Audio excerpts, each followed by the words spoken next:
Hello, I'm Bruce Lorincz, and this show is called Bruce on the Loose. I talk to people in Medina County for the school system here in Wadsworth and also city government. Today we're very pleased to have our resource officers with us, Officer Ben Smith and Daniel Shonk. Thank you, gentlemen, for joining us.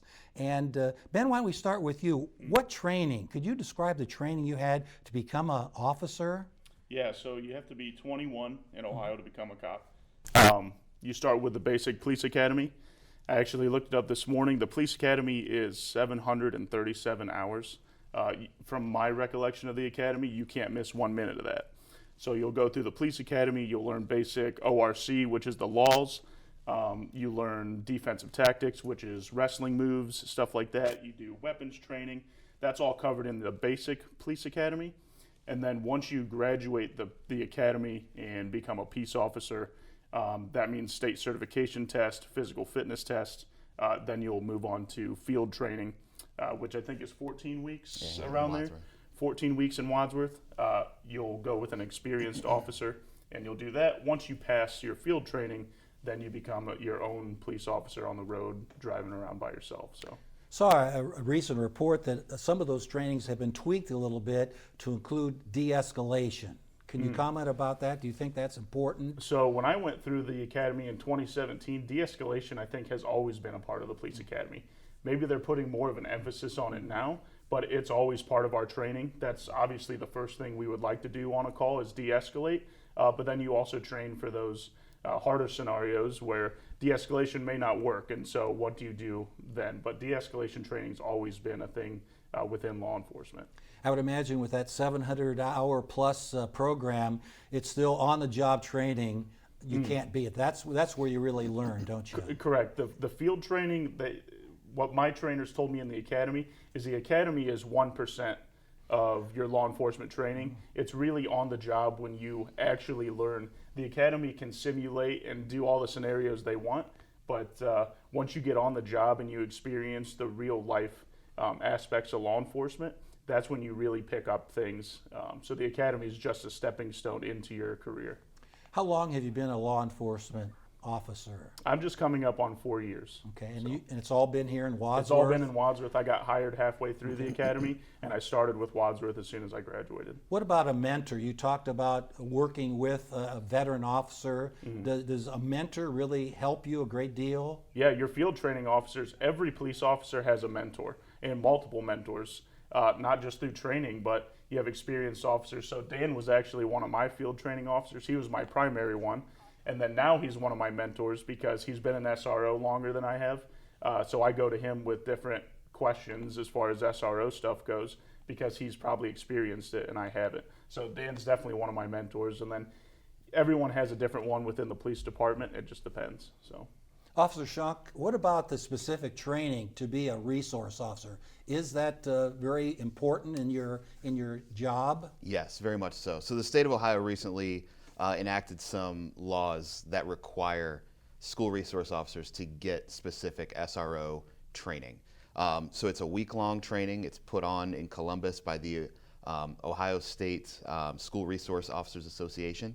It's a week-long, and you really learn how to operate in a school environment because it is very different than a traditional law enforcement environment. There's student privacy issues that you learn about. Just the way that schools handle things that is different than what law enforcement would typically, how they would handle things. It's extremely enlightening. It's very, very useful. I cannot imagine getting into this position without having gone through that week-long class. And even that week-long class maybe isn't even enough to fully understand what you're about to walk into as an SRO. Now, let me get this straight. You are employed by the City of Wadsworth, but working for the school district. Is that the way it is? I'm employed by the City of Wadsworth, right, and I work for the police department, but I work hand in hand with the school district. All right. So I kind of have one foot in each world. It's a lot. There's a lot of people to answer to. It's a lot of supervisors. But it's good. You need to have supervision in both worlds to truly do your job effectively.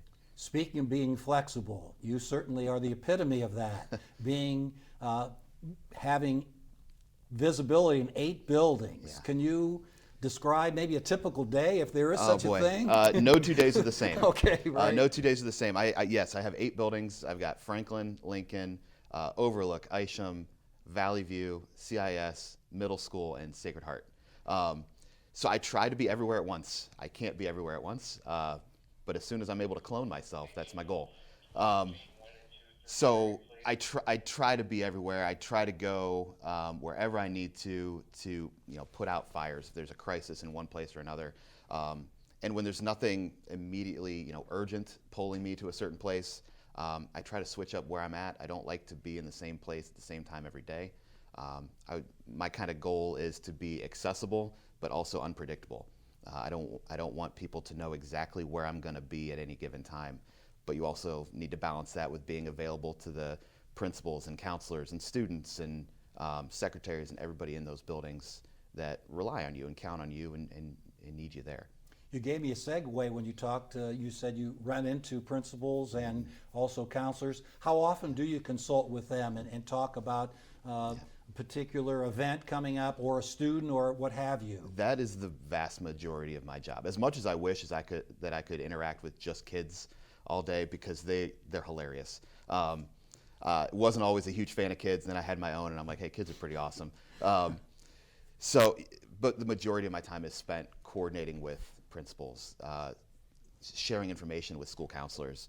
You get to interact with the kids here and there, but those are the real sources of information that I count on to learn things about the school environment, students to keep an eye on, students that need help, but also pass on information from the police department side of things. When we're in the SRO world and at our SRO basic training, they talked about information silos.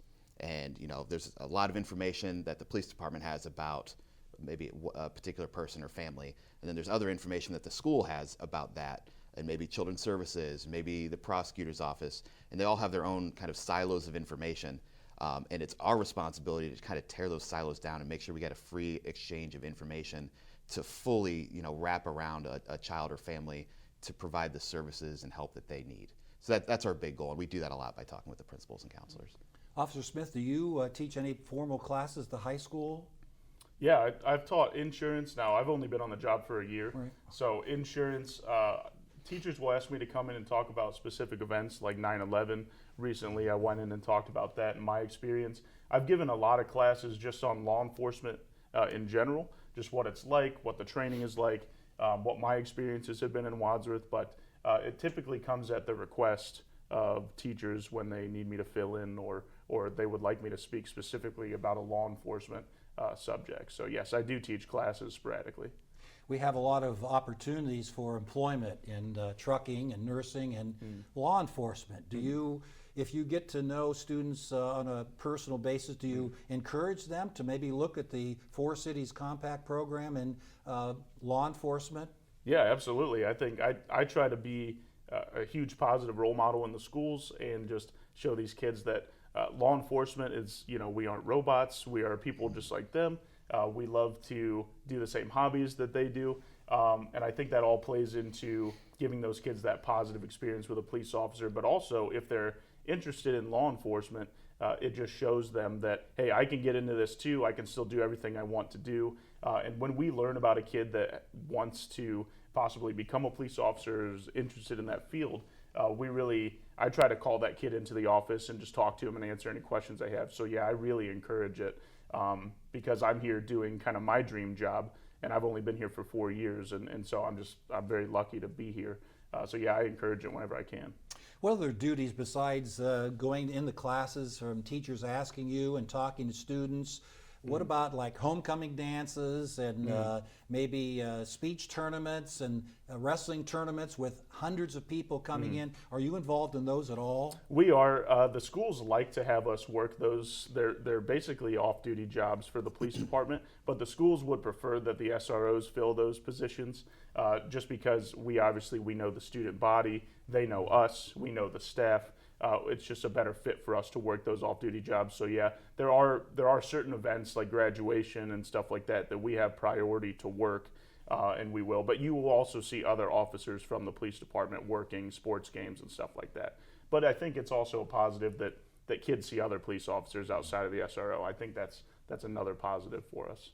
You had a change in the principalship. Vincent Suber came in from Streetsboro, working with him. How is he doing with the job? And do you have a communication, avenue with him? Yeah, my office is right there next to all the admin.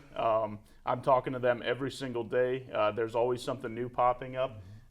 And so it's a constant communication between myself and the admin. So yeah, I think Dr. Suber is doing a good job. I think it's a huge transition to go from the principal of one school to the principal of another school. And, there's different things that they do here that I think he's adjusting to, but so far I think he's doing a good job. What about, speaking of other schools, we're in a 4 cities compact. We mentioned that briefly before with Barberton, Copley, and Norton. Do you talk to the SROs in those districts if a student maybe in carpentry is coming here and there may be a question of a particular student? Do you converse with them? Yeah, we definitely would. I haven't had the chance to do that. I haven't had any issues with any of the compact kids really, so I don't speak to them on a regular basis. I have gone over and taught traffic stops and basic law enforcement things to the criminal science program that's run over at Barberton. So I have had the opportunity to go teach over there. But as far as communicating with other schools' SROs, we don't really do that unless we absolutely need to. Dan, my wife was an Army brat, and she went to 13 different schools. Yeah. And the transition sometimes wasn't very easy. When a student moves into Wadsworth, might you touch base with that student and say, hey, welcome, here's who I am, and do you think that's significant? I do. I love to do that. Whenever I get the opportunity, a lot of times it's going to be a school counselor walking this new student around the building and kind of introducing them to people, showing them where their classroom is, cafeteria. And if I see that, I always make a concerted effort to go and introduce myself and say, hey, my name's Officer Dan, my name's Officer Shonk, depending on which building I'm in. And if you ever need anything, I am here to help. I'm not sure what past relationship they've had or interactions they've had with law enforcement. Sometimes it's not always good. But I try to extend that olive branch and say, hey, I'm here to help you if you ever need anything. And it's usually met with a big smile. They usually really appreciate that. So I do think it helps them kind of transition in, and then if they see me, they realize this is a safe place to be. And if they ever need anything, they can come to me too. What about the party season coming up? Christmas parties? Yeah. Hopefully you'll get invited, get some goodies along the way, but Halloween parties, get-togethers at night, maybe book clubs or whatever the teachers are doing. Are you involved in those types of activities? Not a ton. I do occasionally get some candy, which is nice. It's a perk of the job. But no, I'm not involved in those directly. I try to give advice on security measures because that's a lot of people coming into the building that wouldn't typically be there. So that's something that staff at administration will often come to me and say, hey, what do you think about this? If we want to have a party and invite X number of people in, what are your thoughts on that? How can we do this safely? And I'll give them advice on that. What about the particular classes you teach at the elementaries? Yeah, I teach a lot. It's one of my favorite things to do in this job. I try to make an effort to get into each kindergarten class pretty frequently. I'll read stories to them. I actually have a couple of books written by a school resource officer about school safety. And it's a way to kind of introduce these safety topics to 5 and 6 year olds, but not in a scary way. Teaching them lessons about why there's a police officer walking around the school, why we don't open the doors for people to let them into the building, how they have to check in at the front. I try to do a 3rd grade safety belt program, something I inherited from our past SRO officer, Innocenti. That's always a big one. We do some demonstrations with a model car and an egg, and we strap it in, and the egg doesn't break. If we don't seatbelt the egg into the car, it crashes and breaks and shatters all over the place. Kids have fun with that.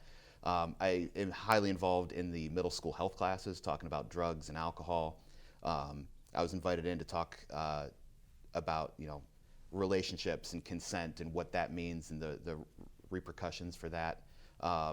I've been involved in middle school language arts classes, of all things, where they were talking about police relations with the community and studying an article that was written about a white police officer and a black teenager, and how people might think that might go one way, but in this situation went another way, and how that's not necessarily an abnormal response. Like good interactions happen all the time. That was actually one of my favorite classes to speak in. But yeah, any chance I get, I always ask teachers to invite me in and talk about a topic, whether it's social studies, talking about civil rights and your right to remain silent and all this, search and seizure. I love doing that stuff. My daughter, we could have a show with her. She's a senior prosecutor in the state of Washington, and she sometimes talks about the officers' reports, and sometimes they could be more accurate and more detailed. But since you mentioned language arts, I had to get that in. It wasn't my strong suit in high school, so it's ironic that I was in it today. As you get training, you get better. Like anything, you progress and you get better, and you kind of know what maybe the prosecutor's office might want.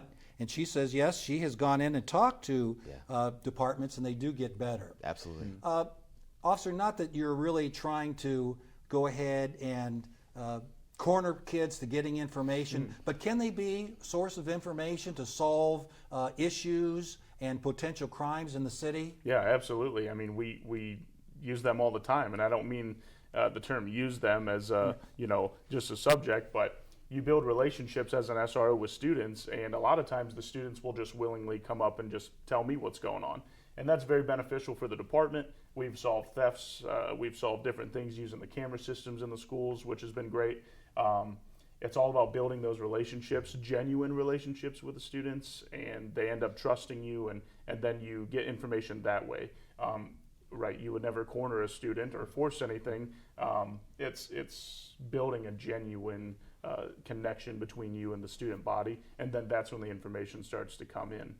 And that's great. That's not the reason I build those connections, but it does help us out a lot, especially with the police department. So, Dan, we had Chief Claflin on a few months ago, and he said some of the investigation really relies on citizens coming forward. So, again, I would think, and especially younger students they love to talk and they love to share things. Some of it, not all, point blank and on target, but it may help law enforcement. Yeah, absolutely. They are a valuable source of information. Again, like Officer Smith said, it's not something that we are establishing these relationships for that purpose. It is a nice side effect of that, though, and it does speak to the success that we are having in these buildings, that kids trust us enough. When, frankly, prior to our involvement in the schools, we didn't have a lot of cooperation from younger people. There wasn't that trust there. But over the years, we have built up that trust, and it's helped out quite a bit. What about lockdowns, Ben? How does that take place, and who makes that decision, and are they fruitful? Yeah, so lockdowns, in my opinion, can be initiated by anybody. I think that's what we kind of train students and staff is, if you see what you perceive as being a threat, you need to let somebody know, and then they can initiate that lockdown. I would expect if a student came in and said, hey, there's somebody outside with a weapon coming towards the school, we need to lock down, I expect the lockdown to happen. And so anybody can initiate that. And lockdowns are they're so fluid because the threat can come from anywhere. It could already be in a classroom, it could be in a hallway, it could be outside the schools. So anybody can initiate that, and we do a lot of ALICE training to prepare for that. Could you go into some detail what ALICE training might be? Yeah, so ALICE training is essentially, it's a thing that's kind of caught fire nationwide. It's kind of the flagship school lockdown active killer, active shooter training that they teach now. It's basically a set of, it's there to get you thinking about the situation and then reacting responsibly or appropriately to an active shooter, active killer situation in a school or a business. So it's steps, they're not in a row. It's just something you keep in your head and you go through, should I evacuate the school? Should I stay locked down? Depending on where the threat is and what type of weapons they have. That training is all implemented to get the students and staff thinking about these situations so that they can save lives. We talked about coordination with principals, counselors, and your gentleman's job. What about the K-9 unit? I remember being in the early stages of lockdowns that Seville, Rittman, Copley, and other law enforcement agencies came in to assist Wadsworth Police. Is that still the case? Yes, I think in any type, if you have a school lockdown with a real active threat, all the surrounding departments are probably going to come help out in some capacity. As far as K-9s being used in the lockdowns, they may be used later on, but it's really up to the SRO. You're that first response. You should be there within, hopefully 30 seconds to, neutralize whatever is going on in the school. So canines being utilized, they may be an asset later, but they're not using the initial lockdown procedures and stuff like that. Dan, it seems like looking at the Michigan situation, it seems like the administration and the SROs were kept in the dark for much, if not all, that investigation. Would that happen here in Wadsworth? You would be involved. You would know something was going on, wouldn't you? Absolutely. Yeah, that's the importance of these relationships and checking in, and why I'm trying to be at every building every day as much as I can to have these interactions, to learn about our students, anybody that we might have concerns about, give my professional input on it, take input from the counselors, the administrators at the schools. Again, children's services is a big part of this stuff. No, I don't know all the details of what happened there, Right. but I don't see that happening here. We have a really good open line of communication that I'm grateful for, and it really serves our kids in that way. Well, that's right down your lane. I mean, you're in law enforcement. I mean, the administrators have had certain trainings for curriculum and other things, but that's right down your alley. That's why we're here. Yeah, that's why we're here. And that free exchange of information hasn't always been the case. It took a lot of relationship building, not just with the students, but with the staff in the buildings over the years. And again, Officer Innocenti, to give a shout out to him, he really laid the groundwork for that and made it easier when I came in to have that free flow of information, where they're not worried that I'm going to come in and just immediately arrest a student for an art project that was a little concerning, but that I can work with them and figure out truly, is this a threat? Is this something that needs to be criminally investigated, and take it from there. So you know the background, something about that student that would let you know that this is not anything to be worried about, or in the other case, hey, this is something that's out of what we're used to. Maybe we do need to look into this further. And my concern about the Michigan situation, they let the student back in class. I mean, Officer Smith, they were concerned enough. They had a drawing. They had information about searching for bullets, and they let him back in class. I think that's one of my campaigns at the high school is a see something, say something campaign. Take every threat seriously. It doesn't matter who it is or if you believe the student or not, or the staff member. I think you have to thoroughly investigate every single type of threat. And then you have to have a working threat assessment team, which we've been working on at the high school as well, and just sit down and talk about it and, pick each other's minds. Do we think this is serious? The law enforcement side, we can provide our background if we've been to the house before. Is dad a hunter and the kid has access to guns or weapons or anything like that? So it's really a big team effort, but you have to take every single piece of information like that seriously, and I don't think many people did in the Oxford, Michigan shooting. And it's tearing down those information silos I mentioned earlier. There might be information here that's not shared with another person or agency that if we can tear down those silos and freely exchange information, hopefully we can avoid a situation like that there. Officer Shonk, some things you do to help students to be relaxed, to get to know you a little bit more. Do you have a couple techniques that you could share that you get to know students? They used to, I was here 12 years and they said, oh, you probably hate that lunch duty. And I said, no, that's where a chance I get to talk. We know the kids that get in trouble. Right. I knew them really well. Frequent flyers, I called them. And we knew the kids that excelled. Yeah. But the ones in the middle sometimes get forgotten. Right. I'm just myself. I don't take myself too seriously. Kids know that they can joke around with me. I can joke around with them. But just so they can see that human side of law enforcement. So we're not, like you mentioned earlier, robots in a uniform, that we are actually human and can be friendly with them.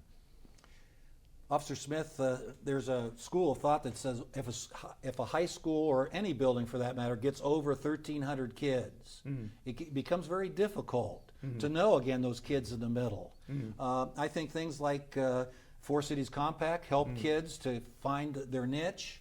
Athletics, certainly, speech and debate, theater, but not all kids are joining those things. In fact, kids are joining those and then stopping and quitting, red flags. How do you work with so many students? I think you just do your best. You just try to get out in the hallways, get into classrooms. The lunchroom is the best opportunity for me. 99% of the time, you'll probably see me goofing around in the lunchroom with different students and getting to know them and having a good time and building those relationships with as many kids as I can. And that's the most important part, is just it's not always going to be perfect. I'm not going to know every student's name, but you just do your best to learn and understand. And when you show them that you genuinely care about them, they pick up on that. And so you'll see that in their eyes when they talk to you, and you'll see, as my time has went on as an SRO, I know way more students now than when I first started, and I have a lot of genuine great connections with students that I'm excited to see them progress through their careers and graduate. So you just get out there and do your best to be visible and talk to everyone you can. Officer Shonk, before the show, we mentioned something about a fundraiser. Could you explain what you're talking about there? Yeah, we're currently in the middle of our No Shave November campaign. It's a campaign that we've done the last couple years to raise money for people and families impacted by cancer. Something very near and dear to my heart. We raise money within the police department, and then we take donations from the community as well. And this year we're supporting a high school student, Maggie Martin. She's a great kid. I've got to see her grow up from CIS age. Now she's at the high school. Just the sweetest kid in the world. So we actually have an opportunity for the community to donate. If you go and check out the Wadsworth Police Department's social media, Facebook and Instagram pages, we have links to do that. Gentlemen, thank you for your time. I learned a great deal today, as I always do. That's part of the reason I do the show, to learn things for our community, and hope they are watching as well. Next week, we'll have Tom Studmeyer from the radio station downtown and also on City Council. Thanks for viewing.